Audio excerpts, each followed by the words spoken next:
is what you need for. Strings, footprints. But he will say that, and you can ask him, but here's Yes. So like, good, Because I know it. Yes, we might as well.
That's fine.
words, then we'll open up for questions, but you have to get away fairly quickly, so can't go on forever. Yep, cool, thank you.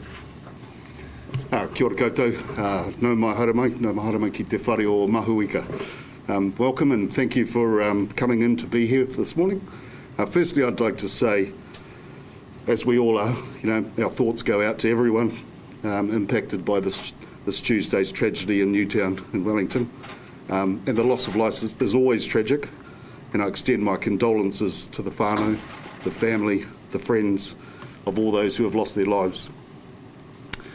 I want to say to about our firefighters, our executive officers and our communications operators who did a phenomenal job in really responding to this tragedy in particular. Their acts of bravery in difficult conditions helped many people escape. And I know from the firefighters that I've spoken to of the devastation that they feel from the loss of lives despite those valiant efforts. I want to acknowledge especially our communications centre operators who are taking calls from people trapped on the night of the tragedy. I'm extremely proud of everyone from Fire and Emergency who was involved in this incident. Our fire crews once again, as they did through the weather events earlier in the year, displayed the professionalism and the expertise New Zealand would expect from our firefighters as emergency responders. This has been an extremely traumatic incident for our people and the local community. As with any significant incident, we'll undertake an operational review of our response to identify any lessons that we can learn as a result of that. We dispatched 33 trucks, over 80 firefighters from all over Wellington for the duration of that event. This is how we respond to incidents of that magnitude, with the nearest stations being dispatched as needed. We deployed a number of our specialist capabilities with a command unit, a fire truck for breathing apparatus equipment, which we call a BA tender, operational support, fire investigators, our urban search and rescue technicians who used their drone capability, one of our USAR engineers, and 2 aerial ladder appliances. Newton's 17-metre ladder truck and pumping truck were both operational at the Newtown fire, along with Thornton's Type 5 32-metre aerial appliance. While Newton's 32-metre ladder truck was off the run for maintenance, it was replaced by the normal relief appliance, which is a 17-metre ladder truck, so available for immediate response. Our 2 Newton trucks both arrived within 5 minutes of Fire and Emergency's 111 Fire Communication Centre being alerted. The Wellington District deployed significant resource to successfully manage this incident. Despite the tragic loss of life, our firefighters did an excellent job of rescuing people, limiting the fire spread, and ultimately extinguishing the fire. I've asked you here today because I'm seeing many questions coming through about Fire and Emergency's fleet and capability and capacity to respond to incidents. I can reassure you, Fire and Emergency had enough crews and specialist appliances to respond to the Newton fire. We do, however, as I've said before, have challenges with ageing fleet. 27% of our appliances are beyond their target asset life of 20 to 25 years. We've taken delivery of 241 new appliances since the creation of Fire and Emergency. We've built or refurbished 30 new fire stations since January 2018. While there's been considerable investment in fleet, property and the back office systems since Fire and Emergency's formation in 2017, current and planned levels of capital expenditure will be really challenged to ensure the maintenance and the necessary investment in our assets to meet the needs of New Zealand communities based on our forecast income. The legacy condition of many of our stations and the fleet varied significantly from what we would consider as fit-for-purpose vehicles to those some that are barely safe to use, and the same applies to some of our stations. The condition of some of these cannot be underestimated. It will take significant investment to improve and replenish the main assets that fire and emergency has. Of the 20-year capital forecast of more than $2.9 billion, fire and emergency has a significant capital gap. The Fire and Emergency Board is looking at options and mechanisms of how we fund that shortfall, but this remains a work in progress. In the meantime, we have a large and very complex fleet and specialised trucks. We maintain them to a high standard and service them regularly. But like many older trucks, they do break down from time to time. Until we can address the modernisation of that fleet, this will continue to happen, and it will continue to need the high level of maintenance that we apply to our fleet. Our plans would reduce the target asset life of our fleet from 25 years to 20 years. This will take time. It takes time and investment for appliances to be procured, built and made ready for the use by our firefighters.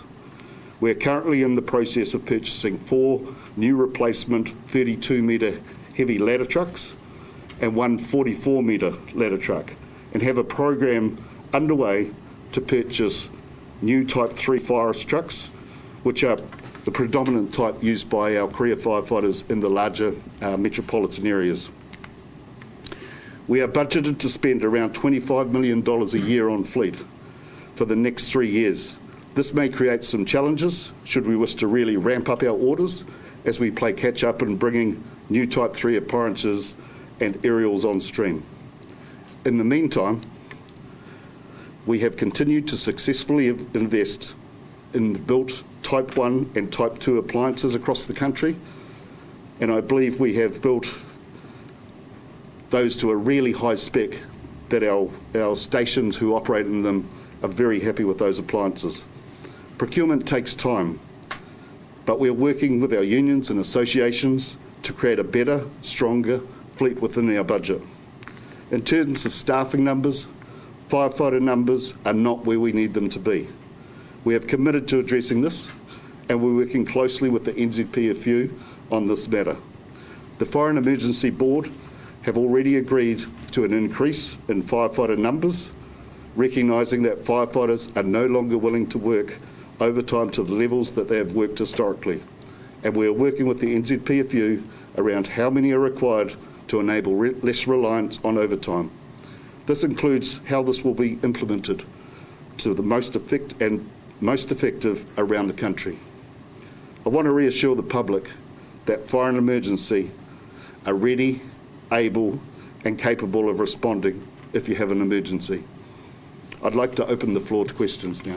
Kerry, you talked about in your statement your team having the specialist equipment required, but we've heard from sources close to this particular fire talking about that Newtown 32-metre area unit and the fact that the absence of that definitely, in their words, restricted them tactically. Are they wrong? What I said is when we say we got the right resources there, when we look at that fire in particular, we had a command unit there for the operations, we had 2 aerial appliances, we had our specialist USAR technicians there. It's about, at any fire that you go to, it's about what tactics you can put in place with what you've got. And as the incident evolves and more resources come in, it's about how you use those. Okay, but the specific comment is they were tactically restricted. Yeah. So can you address that directly? Do you accept that? Well, right now I'd like to see the outcomes of our operational review. So, like I said, we'll be doing an operational review to understand, what we can learn from it and what we have. But from first look, for me, the appliances that were predetermined to go to an incident of that type, all deployed to that incident. Mr. Gregory, have you been briefed by the firefighters who were there on the night? I met with our firefighters on the night the next day, but I haven't had a briefing from the whole lot of firefighters that were there, no. And what they told you, did they tell you that they were short, that the T5 made the absence of the long ladder truck made a difference? Did they tell you that? They said that they had some concerns that they had the Type 4 at Newtown rather than the Type 5 at Newtown, and had to adjust their tactics as a result of that. So how did they adjust their tactics? Well, I'll have to wait for the operational review. I didn't go into the tactics that were deployed on the time. But what I can say is, those firefighters, they did a fantastic job. When they arrived, it wasn't about the aerials, it was about making sure that we got people out of those buildings. Our firefighters went into the building to conduct rescues, and the officer that was first in charge, when I was talking to him the other day, he made a conscious decision that it was too dangerous at a particular stage to go into the next floor, and people were obviously lost. And that's what I would expect of our officers, to make sure that not only the public are safe, but our firefighters are safe in that sort of situation. So how can you say that they had, in essence, what they needed when you have just conceded that they had concerns about the equipment there? Well, like I say, from our predetermined responses, so every fire that you go to has a predetermined response of what sort of appliances will turn out to it, how many people will bear those appliances, and those responses were sent to that particular fire. So, the rest will come out of an operational review, but just looking at first view of that, the type of trucks and the number of trucks that we would normally send to that incident were responded from what I can see. You have looked at the timings of response, though, because you said that Newtown got there in 5 minutes, but it only came with a Type 4 truck, which is shorter, so it couldn't reach the roof. When did the Thorndon 235 32-metre arrive? How much longer did that take? Yeah, I haven't got those exact timings with me. Again, that will come out of the operational review when we look at that. When will that be? Because isn't that fundamental to today? We can say 8 minutes. Oh, okay. Thorndon was there in 8 minutes. Of being called. So I've been called 8 minutes. So Newtown within 5 and Thorndon within 8. Yeah, so I've been called. So 3 minutes later. The Newtown 32-metre truck, which is usually based in Newtown, it could have been there in 5 minutes, yes? Sorry? Newtown 225, Yep. if it was on the road, it would have been there in 5 minutes. The important thing for us is that we have an aerial appliance with different capability. It's this. When we say a Type 4 or Type 5 appliance, it's different capabilities. So what we had at this fire is we had a Type 4 appliance there and we had a Type 5 appliance there. That allows different tactics to be deployed because they have different operations. Sure. So were the people on the road waiting for rescue, they were waiting an extra 3 minutes, is that right? Because the Newtown truck that got there in 5, it couldn't reach the roof, is that correct? That will come out as part of an operational review. That is correct, Yeah, though, isn't yeah. it? I couldn't comment on that. Have you not been debriefed by the firefighter? I think you have to understand, how it works when you arrive at an operational incident. When our first crews arrive at an incident, it is chaos. There's people everywhere. It's determining how you need to structure your fireground, how you need to deploy your troops, what your initial priorities are that sit in there. So, that's what I say when I say our people do a fantastic job, it's a real skill. It's a specialist skill in determining that.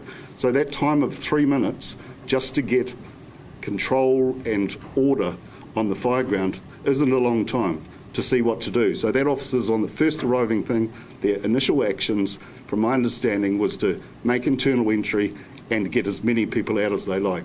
So they're not thinking about, where am I going to place my aerial appliances? That it's making the initial assessments, making sure we're keeping people safe and making sure we're getting control on the fireground. The general tenor of your statement is reassurance, and it's reassurance that firefighters had what they needed, right? Yes. You've conceded that they've expressed concerns to you. We've heard from sources saying, in their words, they were definitely tactically restricted. How can you reconcile that with what you're telling us? What I'm saying is I don't want to jump to any conclusions. I want to wait for the outcome of the operational review to see what we can learn from them. But your own firefighters have told you this. And that will come through in the review. As part of our review, it will explore, how the firefighters have seen what tactics were deployed there, what the officer in charge was thinking around those tactics, and whether it would have made a fundamental difference. Would it have been better to have a 32-metre truck there?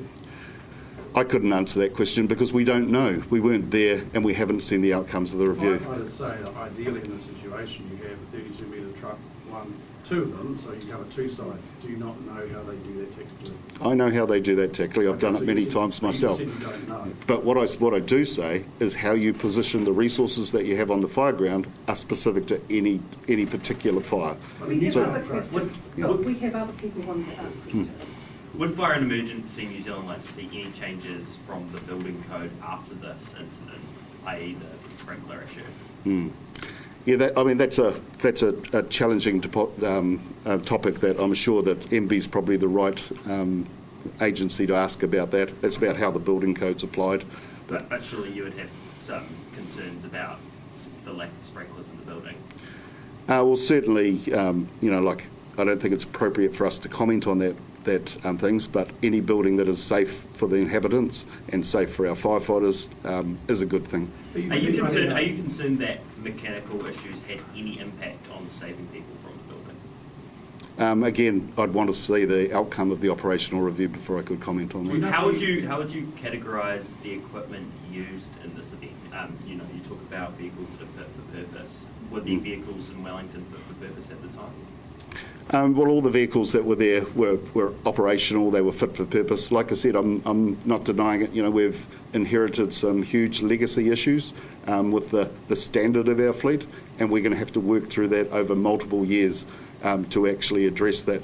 And that's some of the frustration that our firefighters have at times, is that when you have really high standards like our firefighters do, because they just want to serve the community in the best way, it is very frustrating if you have mechanical failures or things that go wrong with the fleet. And with an ageing fleet, even though it's really well maintained, they're older trucks that are going to need to be refreshed and modernised through that. So until we can work through that process as an organisation of what we've inherited, we're going to have some times when appliances don't make it onto the fire ground. Were there any issues with water pressure on the day? Again, I couldn't answer that until the operational review comes out. About the building, do you know if there's a fire evacuation plan in place for it? With the building, I would expect that there was one, but I couldn't say 100% for that. If Sorry. there was one, would it have to be FENS approved? FENS don't approve the evacuation schemes. We input into them, but they come through for us to have a look at. You haven't been told about any issues, again, sort of from the horse's mouth of people on the ground around water pressure and delivering water? No, none of the crews commented to me on water pressure. Yes. Is there anything about any of the ladders that were there freezing up or not operating all the time as we needed? None of the crews mentioned to that. Just to put that into context, when I spoke to the crews that I spoke to, this is the day after. It's really raw for firefighters. We expect to go to buildings. Most firefighters in their whole career don't go to a fatality in a building, and a fire fatality in a building, let alone have multiple in one of the worst tragic fires that we've had in Wellington. So when I went to speak to them, it wasn't about how did you go to the fire, what tactics did you employ. It was about checking on their welfare and making sure that they're okay. And they're really struggling in that space because it's a really tough. You feel like you question yourself. I've been in the situation myself. You question yourself around could I have done anything different? What would have happened? And that's why it's important to wait for the operational review. And when our people have had time to get their heads around what's actually happened, to actually have a really, pragmatic view of how was the operation run. Okay, sorry guys, I think you keep asking the same questions over and over. I think we've probably said enough. They're quite different. No, I suppose the thing is though, totally accept that it's a traumatic event for firefighters, but you've said that they have offered up these concerns. So I suppose the question is, do you believe this and the statements you made to us earlier fairly reflect those operational concerns, those technical concerns? Yeah, like I said, I think our firefighters at the moment are very raw around this incident. If I look at as an organisation what we've faced over the last this year in particular with the floods right through the North Island, with the extreme weather conditions down in the bottom of the South Island, of these sort of fires, losing 2 firefighters in Muriwai earlier this year, it's a real challenging time for our firefighters. And I think, our organisation is a fantastic organisation right across the country. We have a wider spread than anybody else as far as being in communities and being able to respond to communities quickly. And the public have a very high trust of us to know that when they need us, that we will be there and respond to them. How hamstrung are you by funding? Is this an issue further up the line, Kerry?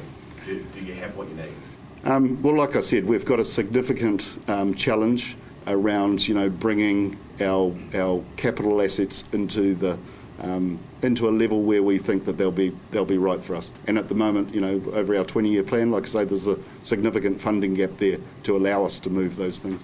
What real could you like a funding gap like that? What real impact might that have on the ground operationally? Can you sort of try and put that in? Yep. Well, that means, like you're seeing at the moment, we've got 20 to 25 year plus vehicles on the ground, and so we're needing to maintain those as well as we can to a high standard, and it means that from time to time there may be some breakages in those, all but I have a lot of confidence in our maintenance providers right across the country, and our firefighters are trained to be adaptive in working with what we have on any particular fire ground. You have to remember, like, if there was a second fire the other day, well then we would have responded to the second fire and adapted to that. We may have spread resources across the two fires, but it's never a black and white situation. It's what you've got on the ground to deal with is what you have on the ground to use. 2 more minutes. The 4 trucks that you are buying, the small ladder trucks, are they ordered? So has a tender gone out, and when is it guaranteed they'll be delivered? Yeah, so they've been approved, and they're now going through the procurement stage of that process. How long will that take? Well, it's very hard to judge now with supply chain issues and all those things. Idea though. Well, we would hope by the end of next year that they're here and in place. We would hope so. You've got, No, you go. I was going to say, so you've got those on order, but the trucks that responded, the type 4 and 5, and then how old are those trucks? How long have they been in service? And the type 5 that wasn't in service, what was the maintenance? What's wrong with it? I couldn't give you the specifics on those particular trucks at the moment. I mean, for me, it's not necessarily about the age of those trucks. It's about ensuring that we've got our maintenance regime strong enough so when our trucks are on the run, that there's the least chance of them having technical difficulties. But that life, Yeah. are they at the end of their 25 years? Or are they, Sorry? Maybe at the end of their 25 years, like what in that life cycle that you talk about? I couldn't get down to the detail of those specific trucks, sorry. One more The other question. question was the type 5 that didn't go. What was the What was issue? the maintenance? Yeah, that's off-getting maintenances. That's the only information I've got at the moment around that. Ask us, But you're out afterwards. yeah. We Can get ACC information for you. staff welfare question? Beg your pardon? Can we ask one from ACC staff welfare question? Sure. So Yeah. staff, just wondering, all FINs commit to supporting staff that gone through this, including comm staff, and including supporting any ACC claims they might have for the likes of PTSD. Will you commit to doing that? We will certainly work through all the issues with our staff. I've made it very clear, in fact I've spoken to both the district and the region managers in particular, that we need to really lean in and support around our staff at this time. What comes out of there, we'll deal with those as they go through. ACC claims though, will you support them? We haven't had any ACC claims in that, but like any claims that come through for PTSD or things like that, we look at them as far as what we can do to support in that way. Thanks, everybody. Sorry. Thank you. If you've got any further questions, please email us.